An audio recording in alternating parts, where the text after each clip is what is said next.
ভাইরাসজনিত জ্বর চিকুনগুনিয়া ভয়াবহ রূপ নিচ্ছে। রাজধানী কয়েক লাখ মানুষ রোগটিতে আক্রান্ত। মশার বংশ বৃদ্ধি করতে না পারায় এখন প্রায় প্রতিটি পরিবারে ঢুকে পড়েছে চিকুনগুনিয়া। শুরুতে স্বাস্থ্য অধিদপ্তরের পক্ষ থেকে জানানো হয়েছিল চিকুনগুনিয়া আক্রান্ত কোনো রোগী মারা যায় না, রোগটি এমনিতেই ভালো হয়ে যায়। জ্বর বৃদ্ধি পেলে শুধু প্যারাসিটামল খেয়ে তাপমাত্রা কমিয়ে রাখতে বলা হয়েছিল, কিন্তু ধীরে ধীরে রোগটি রাজধানীর সর্বত্র ছড়িয়ে পড়ায় এখন রোগটির কারণে মৃত্যুর ঘটনাও ঘটছে। আজও বিশিষ্ট অভিনেতা আব্দুর রাকিব চিকুনগুনিয়া মারা গেছেন বলে বিভিন্ন মিডিয়ায় প্রচার হয়েছে। এর আগে অভিনেত্রী ফারিয়ার পিতাও মারা গেছেন এই রোগে বলে নিউজ হয়েছে।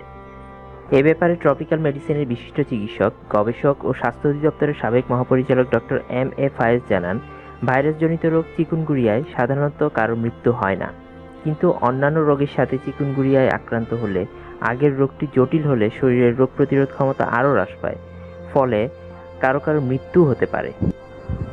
IDCR এর সাবেক পরিচালক অধ্যাপক ডাক্তার মাহমুদুর রহমান জানিয়েছেন, এবছরই চিকুনগুনিয়া 105 ডিগ্রি ফারেনহাইট পর্যন্ত জ্বর উঠে যাচ্ছে। তিনি জানান, জ্বর বেশি হলে তা কমিয়ে রাখতে হবে প্যারাসিটামল ট্যাবলেট খেয়ে। এতেও অনেক সময় জ্বর নাও কমতে পারে, তখন সাপোজিটরি ব্যবহার করতে হবে। চিকুনগুনিয়া হলে প্রচুর পরিমাণ পানি এবং অন্যান্য তরল পান করতে হবে।